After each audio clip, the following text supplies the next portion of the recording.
Este es un podcast producido por Concepto Radial. La producción original fue adaptada para esta plataforma.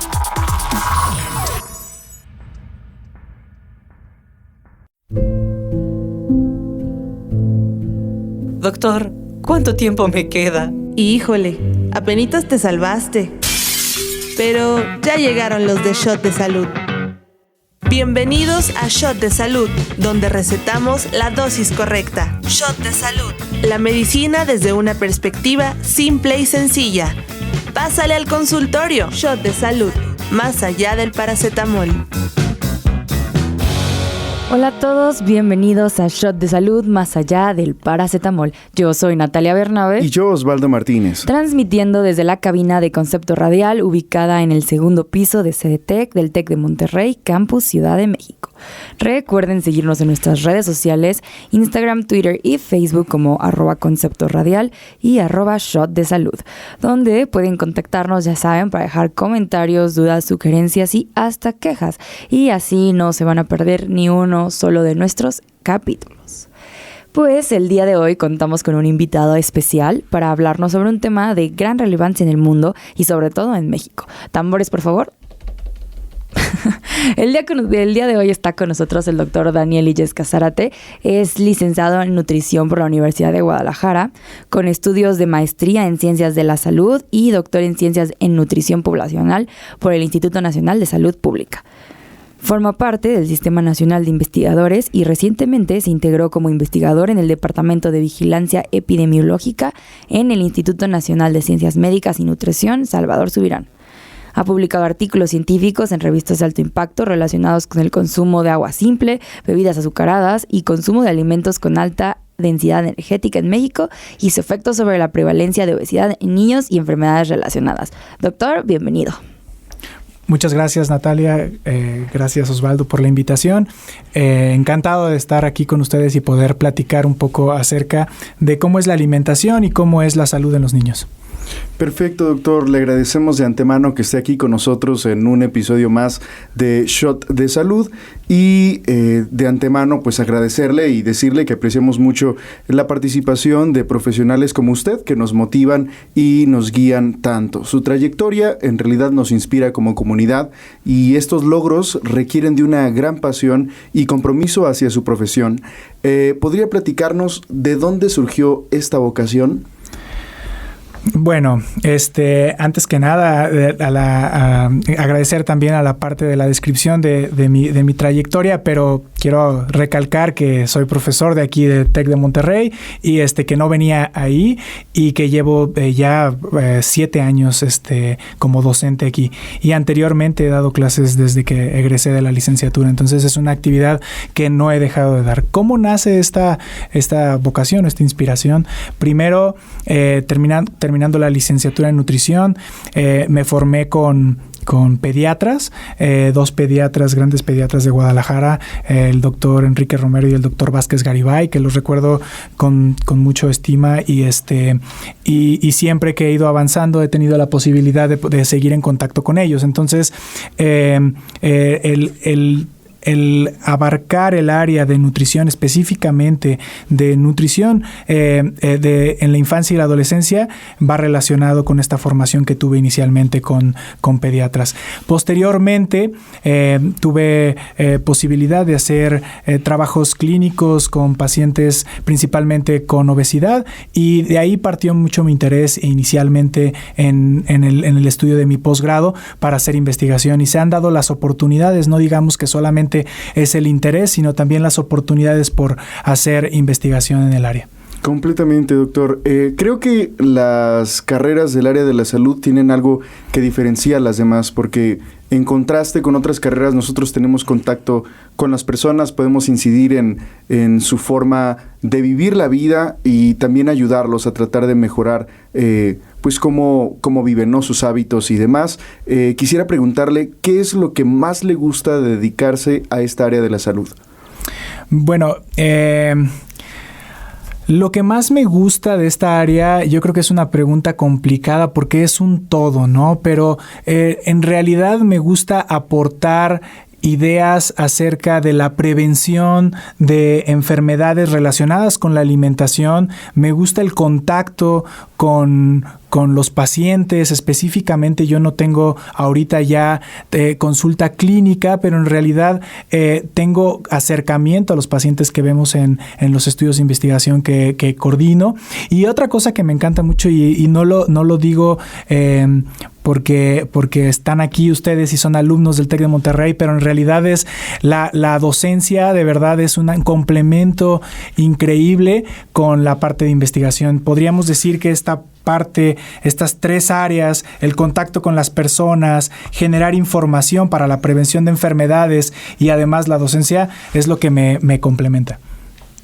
Está muy interesante justo esta parte porque no solo, como mencionaba, dedicarse a la investigación, sino como esto de dar clases, como que también siento que ayuda, ¿no? a compartir el mensaje que usted quiere, como a transmitirnos también ese interés por esta parte de estos temas de nutrición, que siento que no hay mucha gente como hablando al respecto. Entonces, pues nos gusta mucho que aparte pues nos comparta su emoción y su conocimiento más que nada. Entonces, pues también gracias desde el lado de sus alumnos. Y creo que es algo súper interesante, que al menos es un factor diferenciador en la Escuela de Medicina y Ciencias de la Salud, porque pues creo que se trata de que nuestra formación sea integral, ¿no? Y a pesar de que nosotros estudiamos medicina, llevamos un poco, ¿no?, del conocimiento nutricional, que es importante y que también es un factor crucial, ¿no?, cuando salgamos y más adelante tengamos que enfrentarnos a pacientes, ¿no?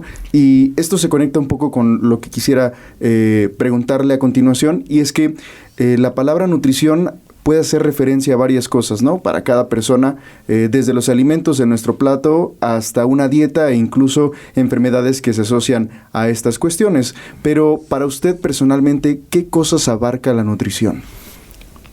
Bueno, actualmente cada vez es más amplio el estudio de la nutrición.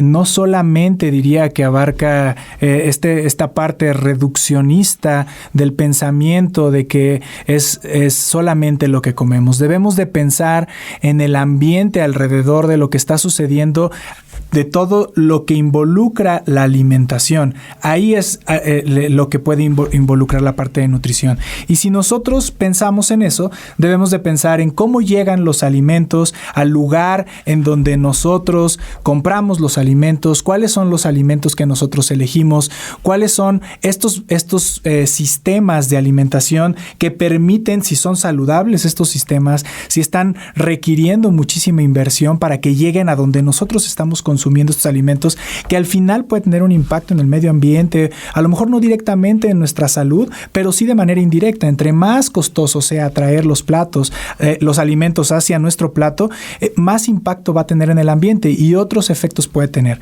Eso previo a que el alimento llegue a nuestro organismo. Una vez que llega el alimento a nuestro organismo, algo que me gusta siempre recalcar es que todo alimento o todo producto que lleve a nuestra boca va a tener un impacto en nuestra salud. Debemos de pensar que todo tiene un impacto a corto, mediano o largo plazo. Y no queremos decir que hay alimentos que no tienen efecto y hay alimentos que sí. No, todos tienen un efecto benéfico o perjudicial en nuestro organismo. Y ahora pensar en algo bastante ambicioso, bastante novedoso, por pensar en que hay modificaciones en la microbiota, que hay efectos en la oxidación de nuestro organismo por lo que consumimos y cómo consumimos esos alimentos, es un tema más hacia adelante que también habla de la nutrición. Y a partir de ahí se generan las enfermedades que pueden estar relacionadas con la alimentación.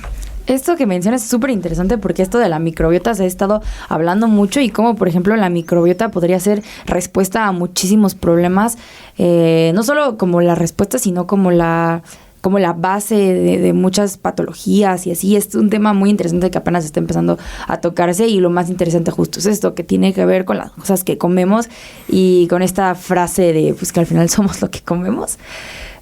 Pues aparte, muchas de las noticias sobre los problemas de malnutrición en México sabemos que solamente es la punta del iceberg, es como el principio del problema. Pero usted, ¿qué aspecto de la nutrición en México considera que aún no recibe la suficiente atención por parte del público?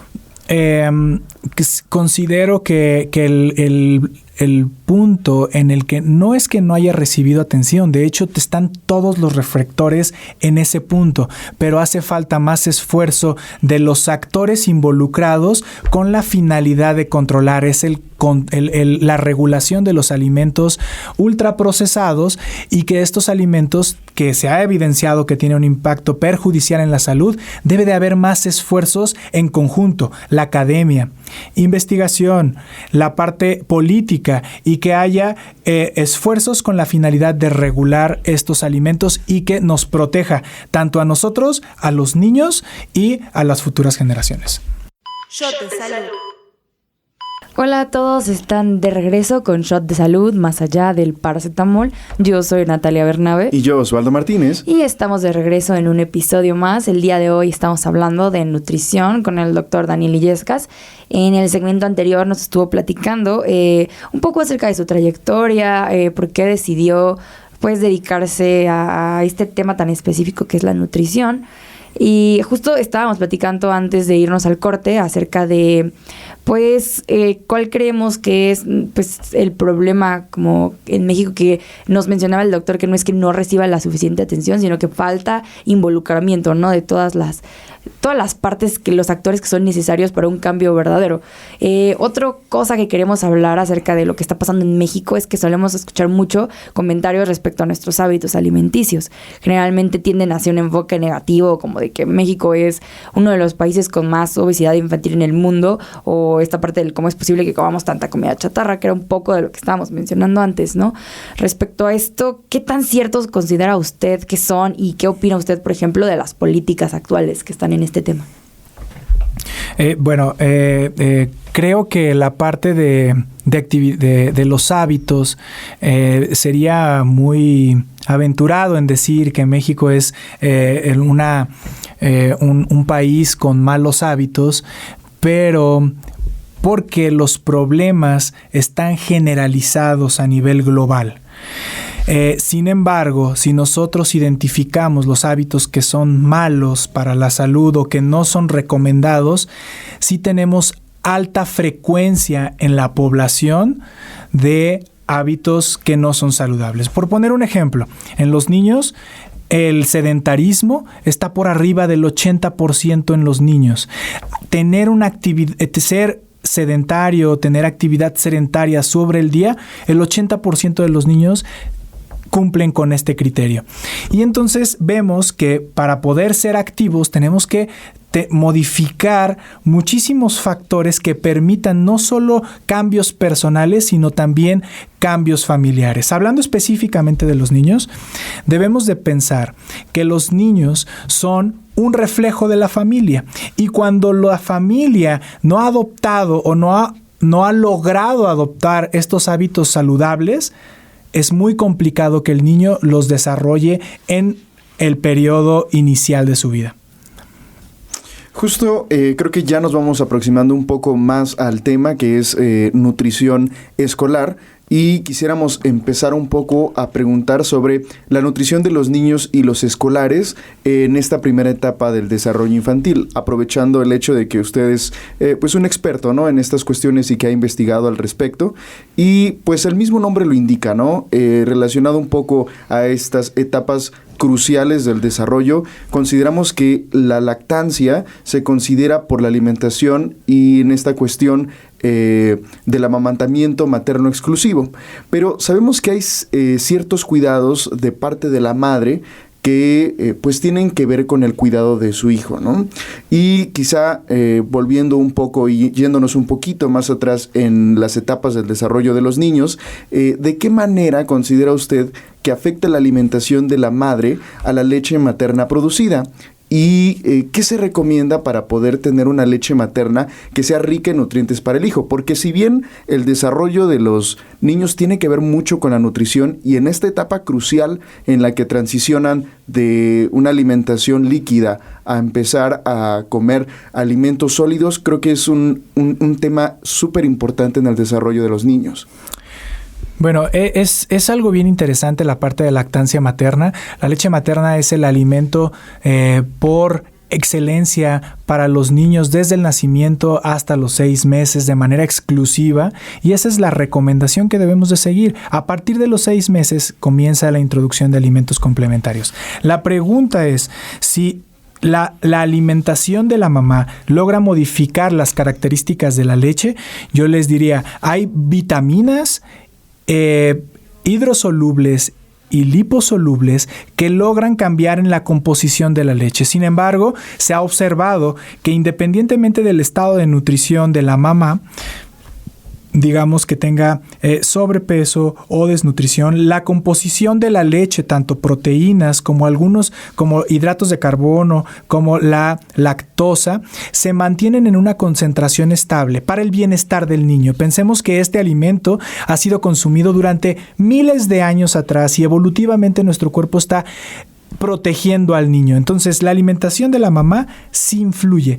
Pero lo más importante de todo esto, en tener una buena alimentación materna, es conservar la salud de la mamá.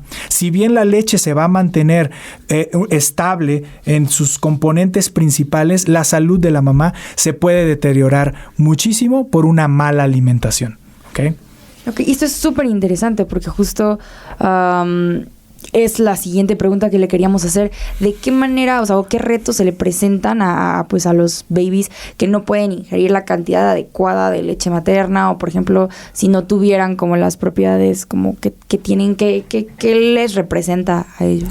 Es muy buena la pregunta porque el no consumir de manera adecuada leche materna puede tener riesgos a la salud. Sí, se ha visto que los niños, por ejemplo, voy a hacer una comparación a lo mejor drástica, pero que no consumen leche materna y que consumen otros sucedáneos, los niños que consumen leche materna alcanzan una talla, es decir, una estatura más alta en comparación con los niños que consumen sucedáneos o fórmulas lácteas, y los riesgos también están relacionados con en los primeros 6 meses. Aquellos niños que consumen leche materna tienen menor probabilidad de tener infecciones, tanto gastrointestinales como enfermedades de vías respiratorias, incluso otitis media y externa, que permite hablar un poco más de los movimientos que necesitan los niños para poder consumir. Y los beneficios no solamente se trasladan al niño, se trasladan a la mamá: recuperar su peso corporal, disminuir el tejido adiposo, tener una mejor apego con el niño, prevenir depresión posparto incluso. Eso suena bastante interesante porque creo que no se habla lo suficiente de este tema, y sobre todo, por ejemplo, hay muchos mitos alrededor pues de las fórmulas, pues todos estos como preparados que se les dan a los bebés, que mucha gente incluso creen que podrían sustituir a la lactancia materna, ¿no? Y entonces justo era lo que le queríamos preguntar, ¿sería como suficiente o en qué momento se pueden introducir? Yo creo que la recomendación es muy clara. Si nosotros nos apegamos a la lactancia materna siempre que la mamá pueda, quiera, y el vínculo madre y niño se mantenga, se debe de priorizar la lactancia materna. Siempre se va a tener mayores beneficios tanto para el niño como para la mamá. Entonces, se debe de priorizar. Si nosotros queremos hacer una comparación, no hay comparación. ¿Ok? No debemos de hacer esfuerzos para que el niño consuma un sucedáneo de leche materna. Priorizar la lactancia materna lo más que se pueda. El niño puede consumir leche materna los primeros 6 meses, después de manera continua con la alimentación complementaria los próximos 6 meses, es decir, hasta el año. Creo que esto es súper interesante porque también contravienen como muchas cuestiones económicas y también comerciales, porque pues se vive un constante bombardeo del marketing, ¿no? En el que les hacen pensar a las mamás que una fórmula pudiera ser mucho mejor que pues el pecho materno, ¿no? Incluso porque complementario, ¿no? O sea, exacto, porque o dos. están adicionados con proteínas, con vitaminas y demás. Entonces las personas pudieran decir, no, pues es que mejor compro tal leche, tal fórmula, porque considero yo que tiene más de lo que yo como madre le puedo ofrecer, ¿no? Sí, aquí algo bien importante. El origen de las fórmulas lácteas es la leche de vaca. Es por eso que la recomendación a partir del año, no antes, es que tome leche de vaca, ¿ok? Si bien han adicionado más minerales, más vitaminas, se ha demostrado que si el niño, inclusive el American Academy of Pediatrics y la Academia Nacional de Pediatría de aquí de México, les recomienda el consumo de leche de vaca a partir del año. Entonces, no hay efectos contradictorios si lo hacen en ese momento. Pensemos que el niño debe de recibir las calorías y la energía y las vitaminas adecuadas, y esa es una buena forma. Entonces, no recomendar en niños que no lo necesitan. Habrá niños con características especiales que necesiten consumir una leche con ciertas características especiales, por ejemplo, incluso reducido en lactosa o un poco hidrolizadas porque empiecen con un problema de intolerancia o de alergia. Ellos sí tendrán una indicación por su pediatra. Pero en este caso de que un niño saludable, un niño sano, la recomendación es que inicien con leche de vaca. Y es muy interesante lo que menciona, justo porque creo que no se considera tanto esta parte, justo lo mencionaba antes, por ejemplo, de los costos, de lo complicado, o sea, a las personas como les cuesta trabajo no conseguirla, y el marketing nos hace pensar que son necesarios, ¿no? Y que tengo que pagar más cuando por esa podría conseguir mejor leche de vaca, y es exactamente lo mismo. Es súper interesante y creo que es un dato que espero nuestros radioescuchas se queden, porque me parece que esta parte como de la salud pública no se abarca. Sí, antes de avanzar en otro tema, quisiera aclarar algo. O sea, el año es un buen momento, pero recuerden que la recomendación de la Organización Mundial de la Salud es que si el niño y la mamá pueden permanecer en lactancia materna hasta los 2 años, es lo ideal. Entonces, a partir de esos 2 años, si el niño y la mamá deciden continuar, pueden seguir lactancia materna. Si deciden ya no continuar con la lactancia materna, es la segunda opción. Pues muchísimas gracias, doctor, porque esto nos parece súper interesante y creo que es algo que se pueden quedar las personas que nos escuchan. Nos gustaría seguir platicando acerca un poco de esto en el siguiente segmento, porque tenemos mucha más información, pero pues toca irnos a un corte. Shot de salud. Bienvenidos de vuelta, estás escuchando Shot de Salud más allá del paracetamol. Yo soy Osvaldo Martínez. Y yo, Natalia Bernabe. Y si apenas nos sintonizas, no te preocupes porque estamos justo a la mitad del programa. Si estás pendiente de nuestras redes sociales, el episodio del día de hoy trata sobre la nutrición en escolares.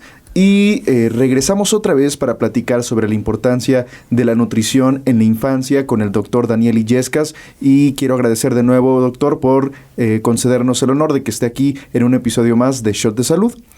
Y una vez que los niños crecen y empiezan a ir a la escuela, tanto su forma de ver el mundo como sus necesidades comienzan a cambiar. Así como ellos crecen en un sentido literal de la palabra, crecen también en gustos, en intereses, afinidades y actividades que les gusta realizar. Muchos de estos viven por su edad etapas donde se la pasan jugando y parece que tienen una cantidad de energía enorme. Desde el punto de vista alimenticio, idealmente, ¿cómo hay que cuidar a los estudiantes ya un poquito más grandes de entre 8 y 12 años de edad que están empezando quizá a entrenar fútbol, a jugar en la calle y cuestiones de ese tipo para que su alimentación les permita desempeñarse de manera óptima en sus actividades del día a día? Bueno, este es un tema bien interesante porque justo de los 8 a los 12 o pensemos de los 6 años a los 12 años hay una desaceleración del crecimiento que se venía dando de manera bastante importante en los primeros 6 años de vida. Entonces, a los 6 años empieza una desaceleración y los niños empiezan a perder apetito. Entonces, al perder apetito, los papás, ¿qué es lo que sucede? Nos empezamos a espantar, no está comiendo, hace mucha actividad, denle algo para que le dé hambre, llevémoslo al pediatra porque no está comiendo bien, seguro tiene parásitos, muchas cosas que van alrededor de que el niño pierda el apetito. Yo les voy a recomendar a todos los que nos escuchan que lleven a su hijo con el pediatra a un seguimiento de crecimiento y desarrollo adecuado. Entonces, la forma de darnos cuenta para que el niño está creciendo adecuadamente y su alimentación ha sido la correcta es a través del crecimiento. Si el niño va creciendo de manera correcta, está bien. No necesitamos seguirlo presionando porque a veces empiezan disputas y rompimientos incluso de vínculos familiares por te lo tienes que comer, no te levantas de la mesa hasta que termines de comer y entonces empiezan a haber disputas. La alimentación debe de estar regida, sí, en cantidad y calidad a través del crecimiento y desarrollo del niño. Esto es interesante porque creo que también aquí en México, no sé, pero usted nos lo podrá confirmar, pero siento que estas consultas del niño sano, por ejemplo, que se llaman en Estados Unidos, que son algo como más frecuentes, aquí en México siento que no se hacen, ¿no? Entonces, si pudiéramos observar a nuestros hijos cómo crecen, estaríamos confirmando que están comiendo bien y que no necesitan nada. Entonces, por ejemplo, estos suplementos líquidos que son para niños o vitaminas, es como, bueno, si no va a comer, pues porque no quieren comer, pues le voy a dar esta cosa que es un líquido multivitamínico, ¿no? Le voy a dar vitaminas y un chorro de cosas para compensar que no tiene hambre o justo esto que comentaba. Entonces, pues se vuelve problemático, ¿no? Y doctor, sí tengo que quemar a mi familia. Que me disculpen porque a mí sí de repente habían estas cuestiones en la mesa de no, es que no te vas a levantar hasta que termines lo que hay en tu plato. Y creo que es algo muy común. Pero ¿hasta qué punto esto pudiera ser preocupante? Porque pues si bien se produce esta desaceleración y los niños ya no quieren comer como antes, ¿en qué punto pudiera ser una cuestión preocupante para los papás que nos escuchan allí en casa? Es una buena pregunta.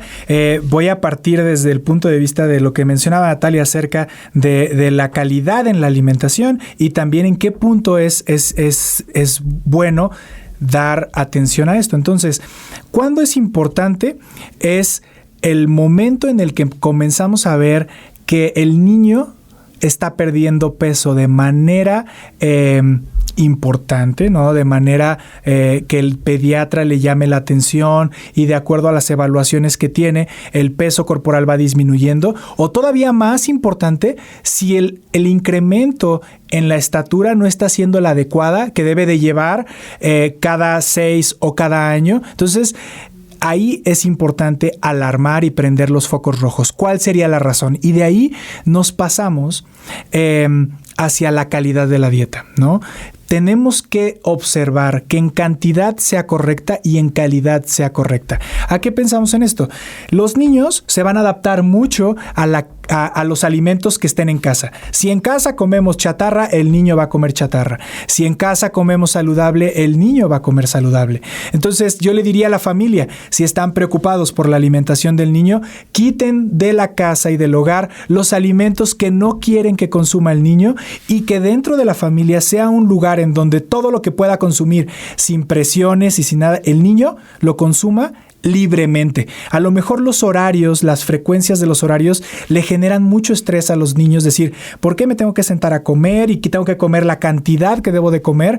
Ellos comen de manera más esporádica. Entonces pueden acercar, inclusive tener 5 o 6 tiempos de comida, de que estén picando una fruta, después comen unas semillas, después comen algunas verduras, después se sientan a comer con la familia y comen poquito, no necesitan comer mucho. Y después otra cosa, y esta parte le va a dar que provean la cantidad de energía suficiente y la calidad de alimentos. Alarmante debe de ser cuando el niño deje de crecer o pierda peso de manera rápida. Eso es muy interesante porque justo no sé, yo he estado leyendo ahorita justo por temas de la escuela mucho acerca de la alimentación intuitiva, ¿no? Y cómo pues podría tener muchos beneficios, pero es interesante cómo los niños, ellos solitos tienen esta parte de la alimentación intuitiva, ¿no? Ellos saben cuándo quieren comer y no hay que presionarlos. Pero un punto también que suele preocupar, por ejemplo, a las familias es esta parte del desarrollo en la escuela, ¿no? Es que muchas mamás lo asocian, y mamás y papás lo asocian a... Es que no le está yendo bien en la escuela, es porque no está comiendo. Hay que darle vitaminas, hay que darle un buen de comida y aquí no te paras porque pues, si no, ¿cómo vas a ir a la escuela, no? Entonces, creo que también es esta cosa de la escuela. Hay algo ahí interesante y justo debemos de pensar en los hábitos que tiene el niño de estudio, ¿no? Y si hay limitaciones nutricionales, claro que sí. Hay que explorar si no tiene disminución en las concentraciones, hablar en términos un poco técnicos de hemoglobina, ¿no? Para verificar que no tenga anemia. Entonces, sería una de las características directas de que no está relacionado más bien con el estudio y tenemos que corregirlo. ¿Ok? Sería un caso especial. Sí es prevalente y sí es frecuente los casos de anemia en niños de 6 a 12 años, pero también está relacionado con el tipo de alimentos que elige la familia. Si nosotros aportamos la cantidad correcta de hierro que está principalmente en alimentos de origen animal y en algunas verduras de hoja verde, entonces, y potenciadores de su absorción como vitamina C, entonces podríamos tener una alimentación correcta para que el niño no tuviera que tener este problema. Y enfocarnos en los hábitos de estudio que tenga, aumentar los momentos de concentración desde que los niños sean más chiquitos, no esperarnos a que llegue a la primaria que le enseñen a concentrarse, sino que estén en preprimaria, en el kinder, enseñarle a concentrarse, ponerle juegos de concentración, ponerle actividades, memoramas y todo este tipo de cosas que le ayude a concentrarse para que posteriormente no sea como, pues, es que no le enseñan, es que no aprende, sino que no tiene el hábito de aprender. Y esto debemos de tratarlo. Si lo vemos, se debe de tener como la paciencia para poder aprender y entonces que estos hábitos se mantengan hasta la parte profesional. Creo que son cuestiones que, pues yo creo que se tienen que trabajar todavía, ¿no? En el núcleo familiar, porque son cosas como de la forma de pensar que tienen que modificarse, porque, por ejemplo, las mamás dicen como, no, come bien ahorita porque después vas a estar picando todo el día y pues ahorita nos damos cuenta que en realidad es parte de la alimentación intuitiva y que está bien, ¿no? Que puede ayudar y que potencia el desarrollo de los niños. Y luego estas cuestiones de la concentración y el rendimiento en la escuela, que son cosas que se pueden empezar a pulir desde que son muy, muy pequeños, ¿no? Y con esto pues nos damos cuenta que traer niños al mundo no es cosa sencilla. No, seguro no es cosa sencilla. Sí, no, tenemos que conocer. Y luego justo esta parte de cómo no solo, por ejemplo, yo siento que se viene arrastrando, ¿no? Usted nos confirmará o no, pero por ejemplo ya estamos hablando de una edad de 8 y 12, pero por ejemplo, ¿qué opina usted o qué nos comenta de esta transición entre 8 y 12 a la adolescencia, por ejemplo? Que ya tienen como ahora sí, como más requerimientos de ahora sí, como más concentración, ya no tanto la parte como de salir a jugar y los deportes. Entonces, no sé usted qué opina, pero yo siento que esta parte como de los hábitos alimenticios se vienen arrastrando y es un problema que vienen jalando desde que están chiquitos. Sí, recuerden que por ahí de los 10... No sé exactamente si sea de los 10 años, pero cuando inicia la adolescencia empiezan a definir su personalidad. Entonces, esa personalidad que los va a caracterizar durante mucho tiempo y que cambiar esa personalidad va a ser muchísimo más complejo. Entonces, si nosotros como papás logramos influenciar los hábitos saludables de los niños en tempranas edades donde todavía son influenciables, va a ser mucho mejor. Entonces, evidentemente, llegar a la adolescencia con hábitos saludables les va a ayudar para su etapa adulta, claro que sí. Entonces, en ese sentido, personas que no logramos o que no lograron hacer hábitos saludables empiezan a ver padecimientos a muy temprana edad, padecimientos que después los ves en los consultorios médicos y dices, ¿cómo fue que llegó a este momento sin que nadie le dijera nada en periodos tempranos, ¿no? Y es que creo que en esta etapa también nos enfrentamos a cuestiones más complicadas porque los adolescentes empiezan a tener una percepción de su cuerpo, ¿no? Y empiezan a pues estar también otra vez bombardeados por estereotipos, por cuestiones estéticas, justo en esta etapa de la transición. Sí, justo es un tema muy interesante que nos gustaría como profundizar en el siguiente segmento, ya como para ir cerrando, es esta parte de cómo su transición, ¿no? Como ahora a nuevos adultos, a nuevos estereotipos, a nuevos problemas, pues les causa ahí unos temas, ¿no? Entonces, vamos a poner un punto aquí para seguir continuando en el siguiente segmento. Shot de salud. Hola a todos, bienvenidos de regreso a Shot de Salud, más allá del paracetamol. Yo soy Natalia Bernabe. Y yo, Osvaldo Martínez. Y estamos de regreso con un capítulo más de su programa favorito. Estamos el día de hoy platicando con el doctor Daniel Illescas. Hemos estado, por si se lo perdieron, platicando acerca de nutrición en etapa temprana. Justo estábamos en el segmento anterior hablando de edad como 10 a 12 y comenzábamos un poco a platicar acerca de la adolescencia, ¿no? Y de esta transición entre que dejan de ser como ellos se dejan de percibir como niños y comienzan esta parte de crear su personalidad, de como de integrarse un poco más al mundo, a la sociedad, a los estereotipos. Entonces, quédense con nosotros para seguir platicando aquí en este último segmento. Sí, justo, Nat, llegamos a este punto de la adolescencia y estas cuestiones que impactan a los adolescentes, ¿no? Empiezan a preocuparse un poco más por su aspecto, empiezan a ver como este tipo de preocupaciones en la escuela, de que si el compañero es más gordito y que si aquel empezó a ir al gimnasio y yo no estoy haciendo nada. Y creo que es como un factor catalizador que puede potenciar las conductas de riesgo. Doctor, desde su punto de vista, ¿cuál cree que es la mejor manera de prevenir conductas de riesgo alimentarias en el adolescente? Híjole, sí, es una pregunta bien complicada, porque la parte de conductas alimentarias de riesgo en los adolescentes es un tema que se está cada vez más teniendo información, pero yo diría que es una etapa en la que debemos de permitirle al adolescente que defina qué es lo que quiere comer, qué es lo que quiere hacer, cuáles son las conductas que más le gustan, siempre con una guía familiar. Me refiero a familiar nuclear y también la parte familiar, si tiene primos, si tiene tíos que puedan tener influencia en este adolescente, permitirle que le den buenas recomendaciones.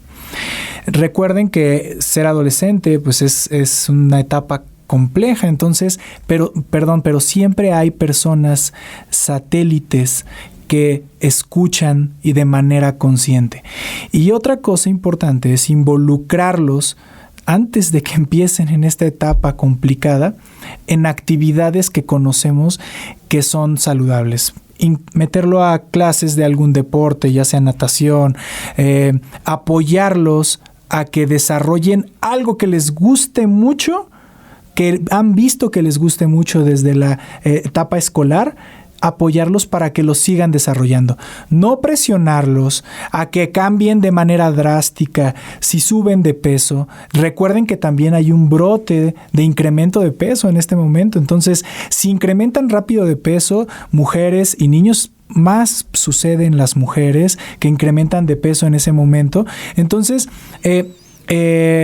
permitirles que tengan este desarrollo libre. Eventualmente, esos cambios morfológicos del cuerpo se van a ir modificando, ¿ok? Entonces, permitirle que ellos vayan eligiendo de las opciones que sean saludables y no presionarlos de manera constante con que hagan ejercicio, con que coman eso, con que dejen de comer. A ver, muchas cosas de lo que ya se hizo, el esfuerzo que ya se hizo, las va a mantener.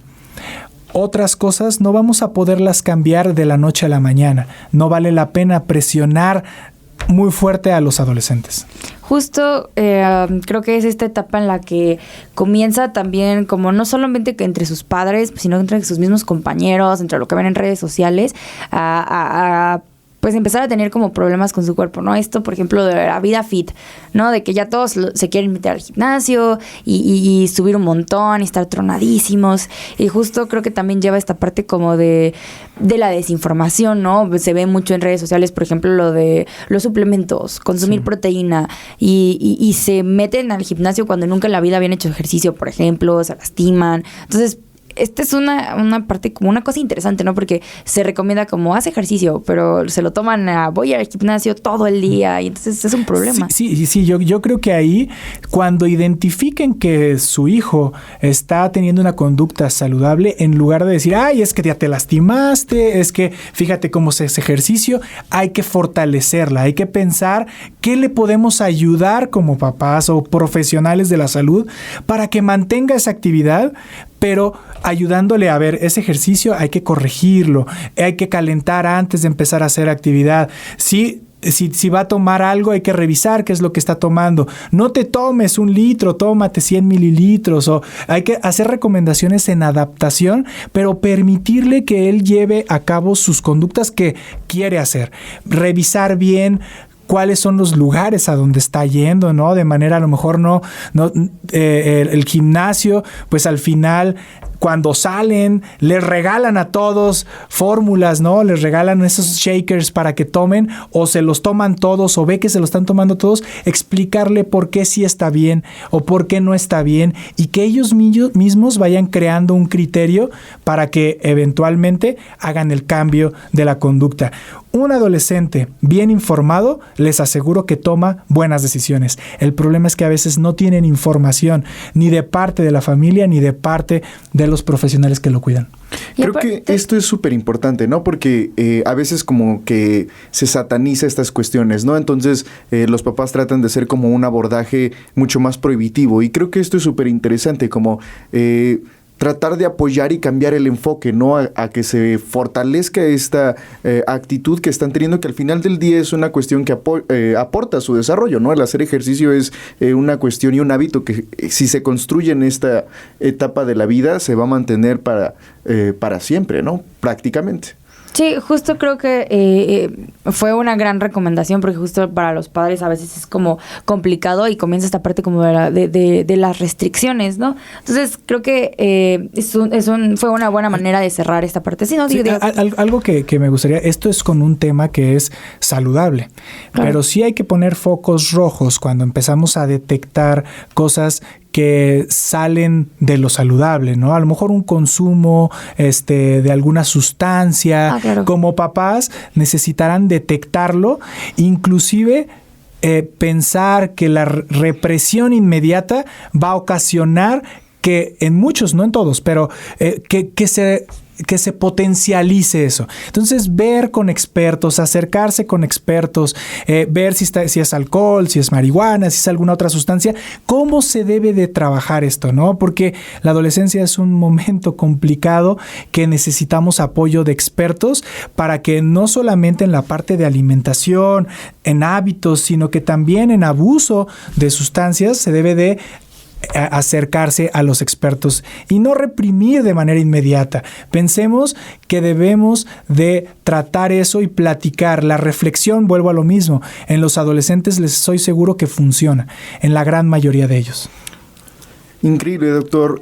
Para finalizar esta entrevista, nos gustaría abordar un poco acerca de recomendaciones generales y actualmente las dificultades que representa vivir en un mundo globalizado, pues es el exceso de información, ¿no? Que está al alcance de todos, en todos los lugares, en redes sociales, de manera general, en internet, y esto pues pudiera resultar un arma de doble filo, ¿no? Dado que los papás, ante la búsqueda de un beneficio para sus hijos en cuestiones de la salud y cuestiones alimenticias, pues pueden informarse de una manera un poco más sencilla y directa, pero no quizá de las mejores fuentes.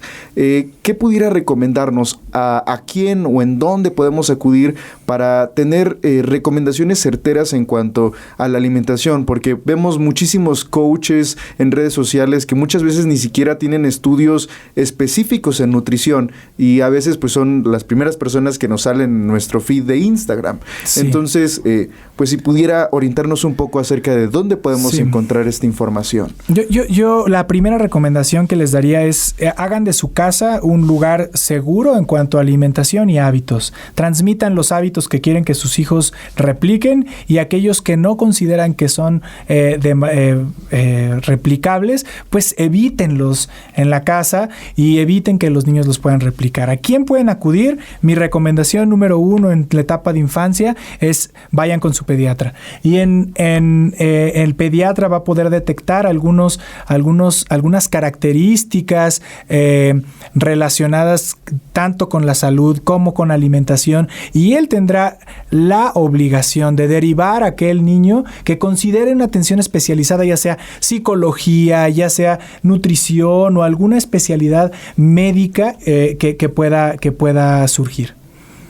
Eso pues creo que es como una parte interesante porque creo que no se aborda, ¿no? O sea, justo lo que nos mencionaba, redes sociales nos bombardea de un montón de cosas y no solo como para los niños, sino, por ejemplo, ya como adultos y toda esta cosa, por ejemplo, del plato del buen comer, nutrición, cómo hacerlo balanceado. O sea, incluso para nosotros como adultos hay muchísima información, es complicado. Claro, aquí el niño tendrá que recibir buenas recomendaciones de alimentación de su nutriólogo, de su nutrióloga, y el cuidado de la salud por parte de su pediatra, y el cuidado de las emociones a través de sus conductas a través de su psicólogo, ¿no? Hay que ser un equipo multidisciplinario y recuerden siempre, el primer contacto casi siempre es médico. Tiene la obligación de trabajar con un equipo multidisciplinario para atender todas estas afectaciones. Completamente, doctor. Pues ha llegado el momento de cerrar este episodio con la receta. Para recordarles cuál fue el invitado del día de hoy, nos encontramos con el doctor Daniel Illescas, licenciado en nutrición con estudios de maestría en ciencias de la salud y doctor en ciencias en nutrición poblacional. Estuvimos hablando cuestiones que abarcan diferentes etapas del desarrollo de la infancia, desde la lactancia materna, en la que pues conocimos que se recomienda que la lactancia sea exclusiva desde el nacimiento hasta los 6 meses de edad, y a partir de esta edad pudiera iniciarse una alimentación complementaria acompañada de lactancia por lo menos hasta el año de vida. También aprendimos el día de hoy que el crecimiento de los niños no siempre es lineal, que hay que ir con los doctores a que los vayan checando, pero que una señal alarmante es justo la pérdida de peso rápida. También hay que recordar que es muy importante el factor familiar, cultural, ambiental y sobre todo, como ya estuvimos platicando el día de hoy, el nutricional. Siempre acudir con expertos si notamos algo preocupante, pero pues aprendimos que hay que dejarlos ser, ¿no? Hay que dejarlos que coman cuando tienen hambre, que picar no es tan malo, o sea, ir picando alimentos alrededor del día no es tan malo. Además de que la familia juega un rol muy importante en la creación de hábitos alimenticios, especialmente en el periodo de transición de las diferentes etapas del crecimiento y desarrollo. Fomentar la actividad física y los hábitos saludables es una labor importante que tienen los padres desde la infancia. Por último, que es importante identificar las conductas de riesgo en las distintas etapas de la vida, en especial en la adolescencia, que hay que hacer de casa un lugar seguro, transmitiendo los hábitos que queremos replicar en la familia y evitar aquellos factores de riesgo que puedan impactar en el sano desarrollo. Y con esto finaliza nuestro episodio titulado Nutrición Escolar. Muchas gracias por acompañarnos. Yo soy Osvaldo Martínez. Y yo, Natalia Bernabe. Y agradecemos al doctor Daniel Illescas por su gran participación en este episodio. Gracias a los dos. Recuerden mantenerse al tanto en todas nuestras redes sociales. Nos encuentran como @Concepto Radial y @Shot de Salud en Facebook, Instagram y Twitter. Agradecemos en la operación a nuestro querido Adrián y Jenny, en producción a Vale Camil, en redes sociales a Fernando Pérez y Mar, y al equipo de guionismo integrado por Carla Sánchez, María Fernanda Zulub y Hugo Rodríguez. Sigan escuchando Concepto Radial. Nos vemos en el próximo programa de Shot de Salud, más allá del paracetamol.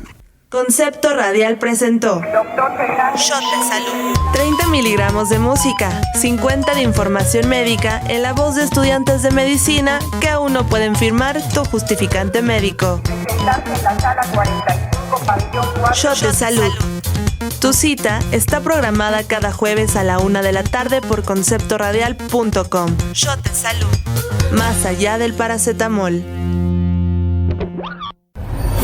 Esta fue una producción de Concepto Radial. Derechos reservados del Tecnológico de Monterrey.